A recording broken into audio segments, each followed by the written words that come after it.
Të nderuar televizionistë, përshëndetje, unë jam Flutur Rakasa dhe do të jemi bashkë në këtë edicion informativ këtu në Drita Televizion. Ju njohim me zhvillimet e ditës. Një shtetas italian, Edoardo Sarchi, 44 vjeç, u gjeti vrarë me armë zjarri në fshatin Salari të Tepelenës pas mesnate. Trupi i tij u gjet pranë makinës personale, ndërsa pranë tij ishte edhe një automjet që dyshohet të jetë e autorit. Policia ka marrë makinën për ekspertizë dhe po heton rrethanat e ngjarjes. Sarchi, që jetonte prej 20 vitesh në Tiranë dhe ish pronar i një fabrike tullash, kishte shkuar në zonë për gjueti. Një ngjarje e rëndë ka tronditur fshatin Salari të Tepelenës, ku një shtetas italian, Edoardo Sarchi, 44 vjeç, u gjeti vrarë me armë zjarri pas mesnate. Trupi i tij u gjet në anë të rrugës malore pranë makinës personale, ndërsa një tjetër automjet i dyshuar sa i përket autorit të vrasjes ishte vendosur afër vendit të ngjarjes. Policia ka marrë këtë makinë për ekspertizë dhe po punon për të identifikuar të gjitha elementët që lidhen me ngjarjen. Sarchi jeton prej 20 vitesh në Tiranë dhe ishte pronar i një fabrike tullash. Ai kishte shkuar në zonën malore për gjueti, një aktivitet që e frekuentonte rregullisht. Fillimisht u raportua se shtetasi italian ishte shoqëruar nga disa persona, por sipas informacioneve të fundit, ai është gjetur vetëm në vendin e ngjarjes. Nuk ka asnjë të arrestuar deri tani, ndërsa hetuesit po punojnë intensivisht për të sqaruar identitetin e autorëve dhe motivin e vrasjes. Autoritetet po shqyrtojnë të gjitha pistat e mundshme duke përfshirë një konflikt personal ose një përplasje gjatë aktivitetit të gjuetisë, ndërsa ekspertët po kryejnë kontrolle të hollësishme të makinës dhe vendit të ngjarjes. Zona malore dhe e thellë ku ndodhi ngjarja ka vështirësuar hetimet, ndërsa policia është duke mbledhur dëshmi dhe po shqyrton kamerat e sigurisë në rrugët përreth për të ndjekur lëvizjet e autorit. Hetimet pritet të zgjerojnë informacionin mbi rrugët e shkuarjes së viktimës në mbrëmjen e ngjarjes dhe personat që mund të kenë qenë pranë tij. Autoritetet po punojnë edhe për të identifikuar çdo shenjë që mund të lidhet me armën e përdorur.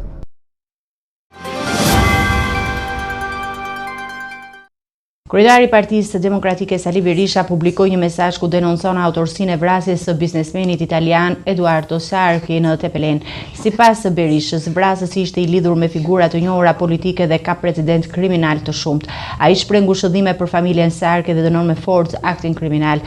Mesazhi shoqërohet edhe me një video ku identifikohet i dyshuari dhe lidhjet e tij me pushtetin.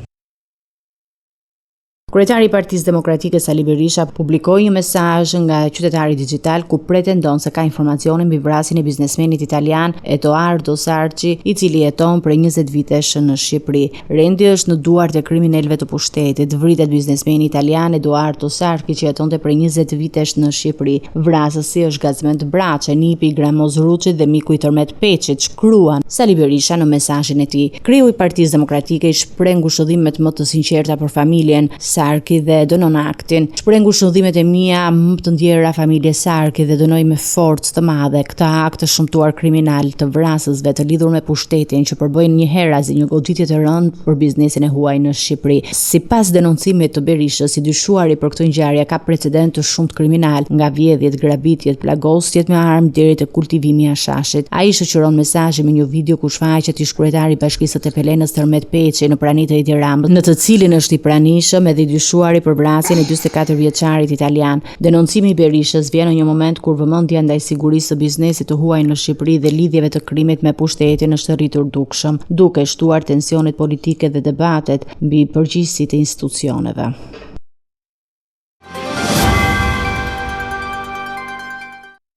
Gjykata e posaçme ka caktuar masën e sigurisë ndaj Sabah Nuzit, i dyshuar si ekzekutor i 24 vjeçarit Klevis Veshi, vrarë verën e vitit 2020 në Burrel. Samet Loka, një tjetër e arrestuar, dyshohet si pjesë e grupit të strukturuar kriminal të Aurel Hoxhës, por nuk ka lidhje me vrasjen. SPAK njofton se vrasja e Klevis Veshit u krye për gjakmarrje me porosi të Hoxhës, ndërsa trupi ju holl në fshatin Spërdhe të Kurbinit. Një tjetër person, Sajmir Kolaveri, është arrestuar në Itali dhe vijojnë hetimet ndërkombëtare. Gjatë operacionit të zhvilluar këtë të premte, Prokuria e Posaçme kundër korrupsionit dhe krimit të organizuar njoftoi se Bahanuzi është vënë në masën e arrestit pasi akuzohet se kreu vrasjen e 24 vjeçarit Klevis Dhishi me porosi të Aurel Hoxhës, i njohur dhe me nofkën Aurelino Kolaveri. Vrasja ndodhi verën e vitit 2020 në qytetin e Burrelit dhe sipas SPAK-ut u krye për arsye gjakmarrje, pasi xhaxha i viktimës kishte vrarë më parë vëllain e Hoxhës në Angli. Trupi i pajetit Klevis Dhishit u gjet në fshatin Shpërdhe të Kurbinit, ndërsa por këtë akt kriminal ishte ofruar shpërblim prej 50.000 eurosh. Sipas pak, Samet Loka u arrestua gjithashtu këtë të premte, por ai nuk ka lidhje me vrasjen e Dheshit. Ai dyshohet të jetë pjesë e grupit kriminal të Aurel Hoxhës, i cili është i përfshirë në trafik droge nga Amerika Latine drejt Europës dhe Shqipërisë, ndërsa një tjetër pjesëtar i grupit, Saimir Kolaveri, është arrestuar në Itali duke theksuar dimensionin ndërkombëtar të hetimeve. Hetimet e Spakut vijojnë ndërsa autoritetet po punojnë për të siguruar prova shtesë dhe për të ndjekur të gjithë pjesëtarët e grupit kriminal, përfshirë persona që kanë ndihmuar ose janë përfshirë në operacionet e trafikut të drogës dhe veprimeve të tjera kriminale të organizuara. 24 vjeçari Taylor Tivari ka planuar pranë gjykatës autorsinë e vrasjes së 51 vjeçarit Valbon Beshir, ai duke deklaruar se ka vepruar në vetëmbrojtje pasi u sulmua nga viktima. Gjykata e Durrësit ka vlerësuar të lishëm arrestimin e tij dhe të bashkëpunëtorit Gjeni Dakoli, duke i lënë të dy në masën e sigurisë arrest me burg. Avokati i Dakolit njoftoi se do të ankimojë vendimin duke kundërshtuar akuzën e përkrahjes së autorit dhe moskallëzimit të krimit. Gjykata e Durrësit ka vendosur masën e sigurisë arrest me burg pa afat për Taylor Tivari, 24 vjeç, i akuzuar për vrasjen e 51 vjeçarit Valbon Beshiri me 24 shtator në lagje numër 12 të qytetit. Autori i dyshuar, 24 vjeçari Taylor Tivari, u shfaq para gjykatës së Durrësit të shtunën duke shfaqur pengesë dhe duke pranuar se ka kryer vrasjen. Ai deklaroi se kishte vepruar në vetëmbrojtje pasi viktima e kishte sulmuar fillimisht, duke shtuar se nuk kishte menduar për pasojat që do të pasonin. Seanca u zhvillua me dyert të mbyllura nga gjyqtari Ervin Sulaj për shkak të ndjeshmërisë së çështjes dhe për të garantuar qetësinë në sallë. Jashtë gjykatës prisnin familjarë dhe miq të dy të arrestuarve, duke shprehur shqetësim dhe emocione të forta për ngjarjen e rëndë. Përveç Tivarit, gjykata caktoi arrest me burg edhe për 27 vjeçarin Gjenis Dakoli, i dyshuar si bashkëpunëtor dhe për moskallëzim krimi. Avokati i Dakolit theksoi se klienti i tij nuk kishte dieni për vrasjen dhe se do të ankimojë vendimin, duke argumentuar se ai thjesht kishte ndihmuar mikun e tij pas një konflikti pa i ditur që ai kishte kryer krimin. Ngjarja ndodhi paraditën e 24 shtatorit në një apartament ku viktima ruante disa sende personale. Sipas grupit hetimor, pista kryesore mbetet ajo e një krimi pasioni, ndërsa autoritetet po analizojnë dëshminë për të kuptuar se çfarë ka çuar Tivarin drejt aktit të rënd. Për Tivarin rindojnë akuzat e vrasjes me dashje dhe mbajtjes pa leje të armëve të ftohta, ndërsa hetimet do të vazhdojnë për të verifikuar çdo detaj që lidhet me përfshirjen e individëve të tjerë.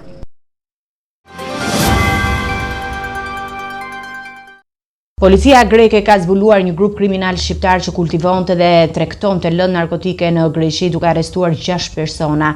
Gjatë operacionit u sekuestruan mbi 1 ton marijuanë, rrënjë të kultivuar, armë zjarre dhe lëndë të tjera narkotike.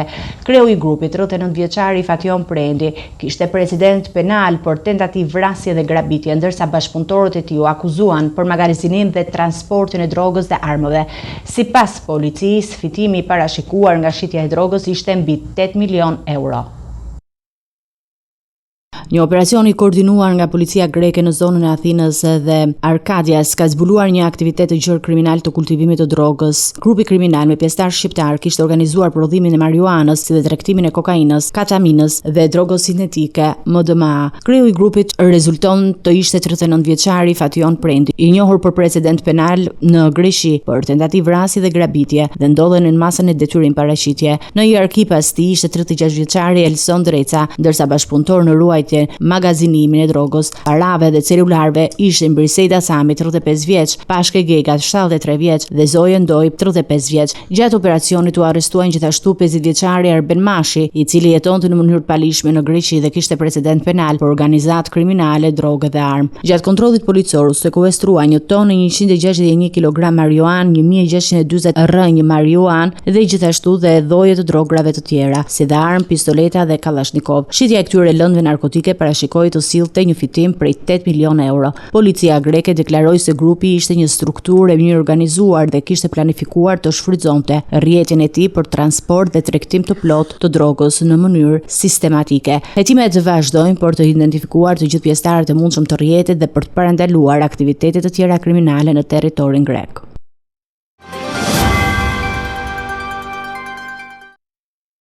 Partia Demokratike ka nisur këtë fundjavë negociatat me aleatët për të zgjedhur kandidatin që do të garojë për Bashkinë e Tiranës, duke përfshirë 3 të mandatuarit kryesor, Belind Kolliçin, Ilir Ali Mehmetin dhe Flamur Nokën. Procesi i përfshirjes takimit me aleatët tradicional si Fatmir Mediu dhe Agron Dukën, si dhe do të vazhdojë me partitë e tjera opozitare. Partia Demokratike ka hyrë në një fazë vendimtare për zgjedhjet e ardhshme lokale në Tiranë. Gjatë kësaj fundjave, 3 të mandatuarit kryesor për kandidaturën Blind Kılliçi, Ilir Ali Mehmeti dhe Flamur Noka zhvilluan takime me aleat tradicional, duke filluar nga Fatmir Mediu dhe Agron Duka. Qëllimi i këtyre negociatave është gjetja e një kandidati të përbashkët opozitar që mund të sfidojë fuqishëm kandidaten aktuale të Partisë Socialiste Ogerta Manasiriun. Procesi i vendimmarrjes nuk është i mbyllur dhe do të përfshijë konsultime edhe me partitë e reja opozitare. Demokratët kanë planifikuar të takojnë këtë të diel përfaqësues të Partisë Liberale dhe më pas të gjitha partitë e tjera që mund të kontribuojnë në një koalicion të gjerë. Vetëm pas përfundimit të këtyre konsultimeve, Partia Demokratike pritet që të shpallë emrin e kandidatit për Bashkinë e Tiranës. Ndërkohë, nga kampi i Partisë Socialiste, kandidati aktuale Ogerta Manasiriu dhe drejtuesja e fushatës Belinda Balluku shprehin ironinë e tyre ndaj opozitës, duke nënvizuar përpjekjet e Partisë Demokratike për të gjetur një kandidat të përbashkët dhe duke theksuar se Partia Socialiste mbetet e konsoliduar për të karuar në kryeqytet.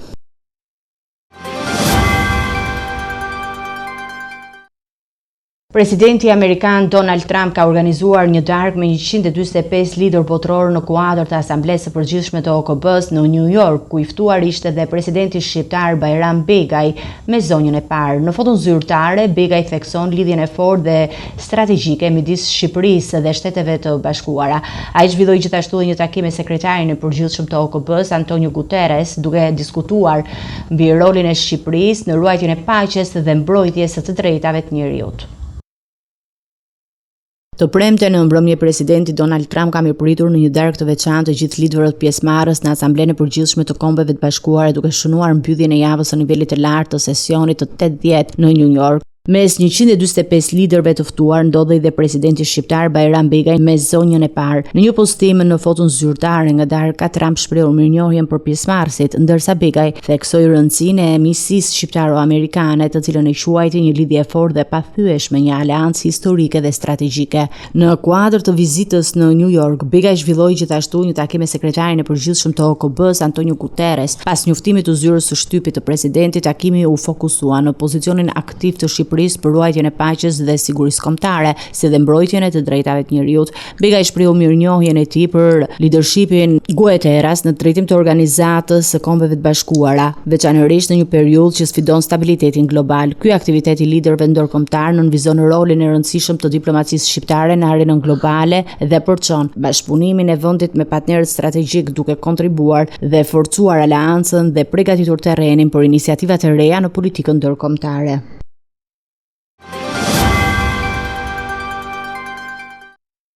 Partia Demokratike ka kërkuar sqarime lidhur me tenderin e zhvilluar nga Agjencia Kombëtare e Shoqërisë së Informacionit për Sistemin e Gjendjes Civile. Nga viti 2022 deri në vitin 2025, 8.5 milion euro janë shpenzuar për përmirësimin dhe mirëmbajtjen e regjistrit kombëtar, por destinacioni i saktë i këtyre fondeve mbetet i panjohur. Partia Demokratike kërkon transparencë dhe hetim të plotë.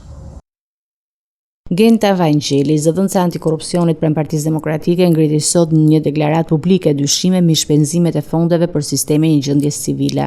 Nga viti 2022 deri në 2025, Agjencia Kombëtare e Shoqërisë Informacionit në varësi të tij ka tenderuar plot 8.5 milion euro për përmirësimin dhe mirëmbajtjen e sistemit të regjistrit kombëtar të gjendjes civile. Ajo theksoi se me gjithë shpenzimet e konsiderueshme, sistemi vazhdon të ketë probleme.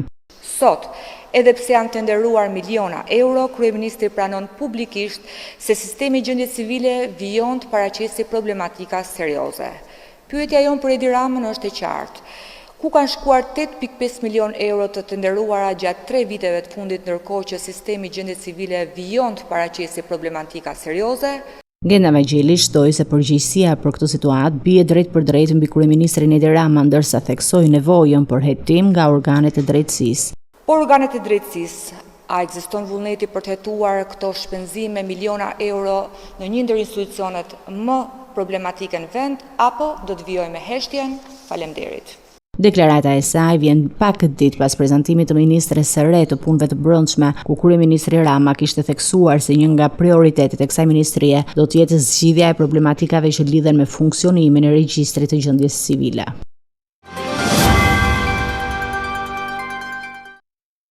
Policia ka goditur kultivimin dhe trafikimin e lëndëve narkotike në 2 operacione të ndara në jug dhe në periferi të kryeqytetit. Në Imar u azgjësuan mbi 300 bim kanabis dhe u sekuestruan 121 kg hashash në proces tharjeje, ndërsa 2 persona u shpadën në kërkim.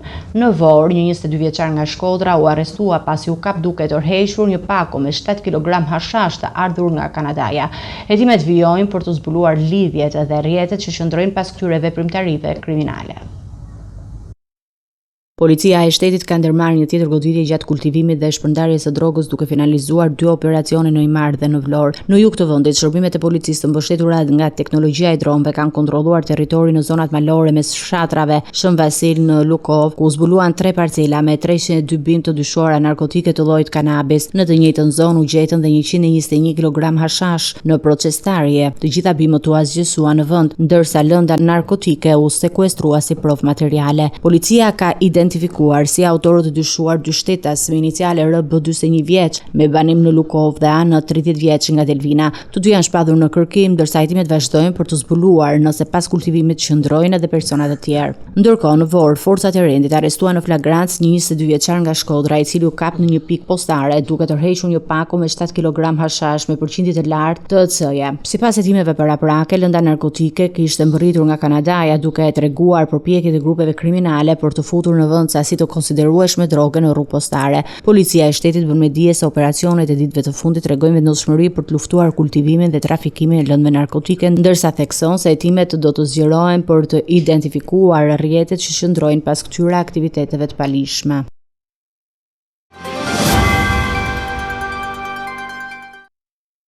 Ecim me të tjera informacione. Presidentja e Kosovës Vjosa Osmani është takuar në New York me presidentin amerikan Donald Trump, ku gjatë një bisede të gjatë diskutuan marrëdhëniet ndërmjet Kosovës dhe Shteteve të Bashkuara të Amerikës. Osmani theksoi se Kosova do të qëndrojë gjithmonë në krah të SBA-s, duke i quajtur aleancën një bosh të pakëthyeshëm. Takimi u zhvillua në margjinat e Asamblesë së Përgjithshme në OKB, ndërsa Osmani gjithashtu falenderoi Trumpin për angazhimin e tij për paqen në rajon. Në SBA ndodhet edhe kryeministri në detyrë Albin Kurti dhe ministrja Donika Kërvalla.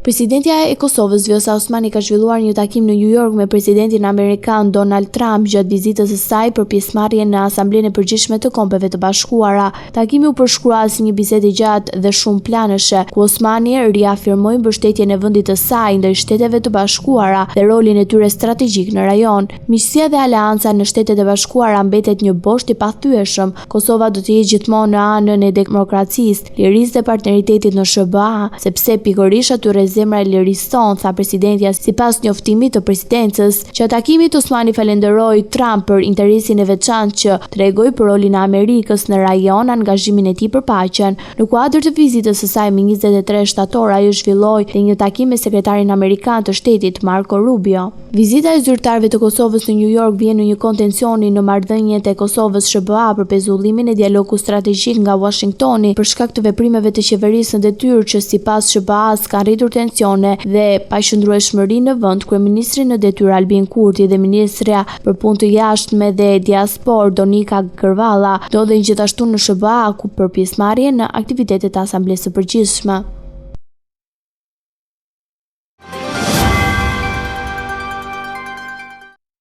Të nderuar televizionistë, do të njihemi me parashikimin e motit.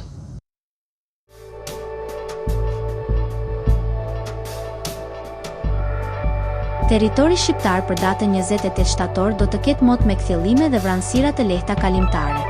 Pas dite vranësira do të shtohen në zonat malore, por rreziku për rreshje të forta është i ulët. Moti do të jetë i ngrohtë. Temperatura minimale pritet të zbresë deri në 17 gradë Celsius, ndërsa ajo maksimale do të arrijë deri në 30 gradë Celsius në zonat e ulta dhe qendrore. Gjatë ditës pritet të ketë rreth 10 orë diell. Rreshjet do të jenë ineksistente ose shumë të pakta. Era do të fryjë lehtë deri mesatare nga drejtimi verior me shpejtësi 4 deri në 8 metra për sekond. Në Bregdet era her pas here mund të arrijë deri në 9 metra për sekond. Deti do të ketë dallgëzim të ulët rreth 2 deri në 3 ballë.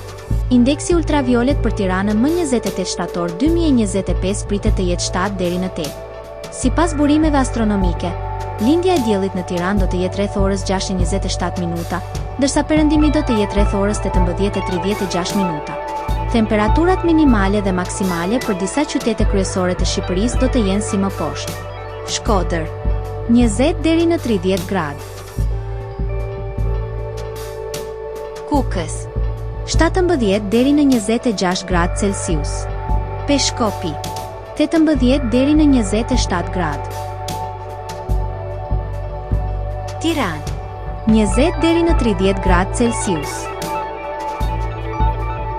Durrës, 21 deri në 29 gradë. Kavaj, 21 deri në 29 gradë Celsius. Elbasan, 20 deri në 30 gradë. Berat, 20 deri në 30 gradë Celsius. Korçë, 17 deri në 26 gradë. Vlorë, 22 deri në 29 gradë Celsius. Gjirokastër, 19 deri në 29 gradë. Sarandë, 21 deri në 29 gradë Celsius.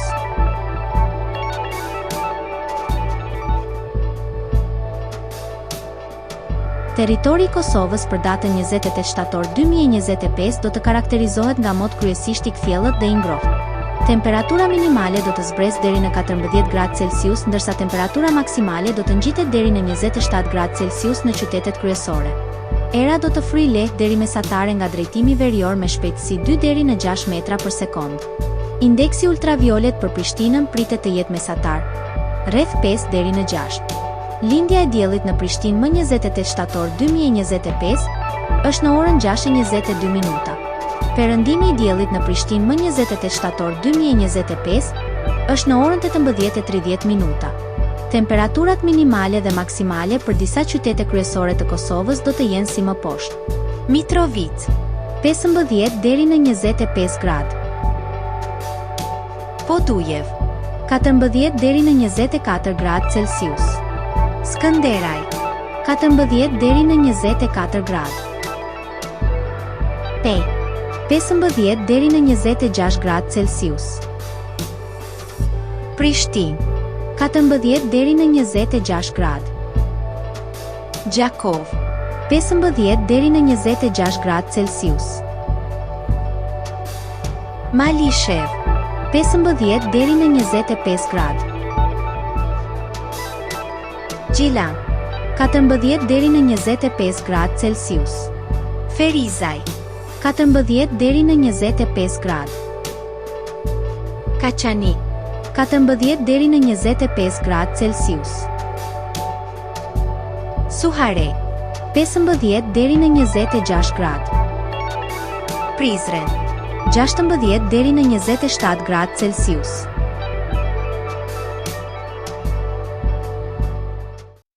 Ishte gjithçka e përgatitur në këtë edicion informativ. Për më shumë zhvillime dhe informacione të reja, klikoni në faqen tonë zyrtare drita.tv. Mund na ndiqni edhe në rrjetet sociale, Instagram, YouTube, Facebook, ku jemi me përditësime në çdo kohë. Vazhdoni të qëndroni në shoqërinë e programacionit të Drita Televizion. Bashkë miru takofshim në edicione të tjera.